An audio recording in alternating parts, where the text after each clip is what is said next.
আৰু সি কি কৰিছা তুমি? ভাত বনাইছা? এই ভাত নহয় দেখোন এইবিলাক। কল ঘৰ বনাইছা? কেনেকৈ বনাইছা? ঘৰ বনাই দিয়াচোন। কেনেকৈ বনাই দেখাই দিয়াচোন ঘৰ।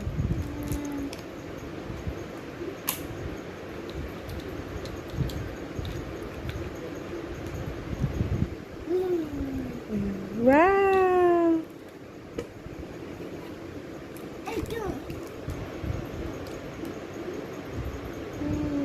ৱাও তুমি যে চেষ্টা কৰিছা।